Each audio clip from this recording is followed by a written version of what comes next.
Muhammad, pour toi, c'est forcément le nom du prophète, donc c'est un nom propre. Oui, mais en arabe, les noms propres ont une signification. Allons voir ça à sa racine.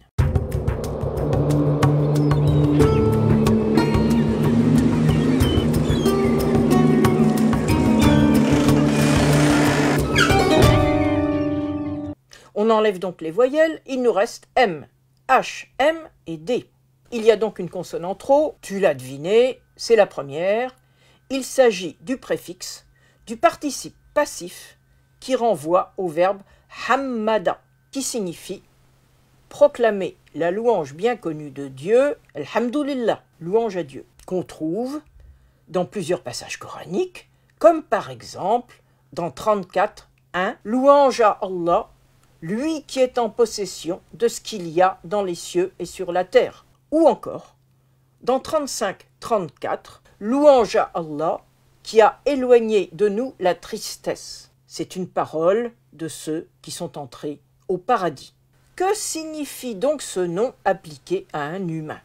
Dans le cas du participe passif Muhammad, ce ne sont pas les hommes qui adressent des louanges, c'est Allah qui considère un homme comme digne de louange. On peut être étonné de ne rencontrer ce nom glorieux que 4 fois dans le Coran, dans des passages qui sont tous à supposer de période médinoise. On a déjà vu qu'en période mécoise, même le nom de Rasoul et celui de Nabi n'étaient pas utilisés. Celui que nous appelons Muhammad n'était désigné que par des noms qui référaient à son statut tribal. Par contre, dans les passages médinois, le nom de Muhammad est associé à son nouveau statut de messager d'Allah, par exemple, dans Coran 48:29 et 31:44. Dans ce dernier passage, il est précisé que Muhammad est un messager Rasoul qui a eu avant lui de nombreux prédécesseurs, eux aussi des messagers Rusul.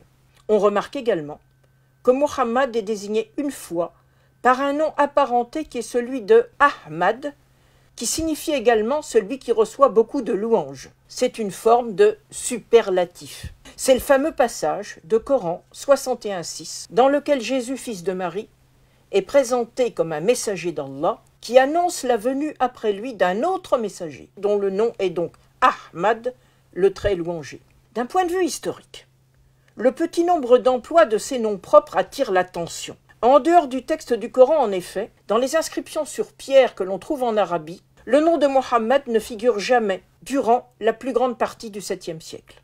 Par contre, il s'affiche dans toute sa gloire à la fin du même siècle, lorsque le calife omeyyade Abd el-Malik fait édifier à Jérusalem la coupole du rocher. Quand on se dirige vers elle, on peut toujours voir aujourd'hui, sur les inscriptions qui entourent la coupole, à 5 reprises la formule suivante « Mohammed, serviteur d'Allah, messager d'Allah », alors que le nom de Jésus, avec la même formulation, figure une fois simplement à l'intérieur du déambulatoire qui entoure la coupole. Dans ce qui est devenu un empire, on a là l'affirmation visible de partout de la naissance d'une nouvelle religion qui succède à celle de Jésus dans la ville de Jérusalem, qui était alors entièrement chrétienne.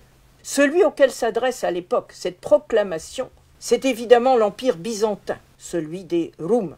Tu remarqueras encore que dans le Coran, on ne trouve nulle formule de salutation après le nom de Mohammed. À très bientôt.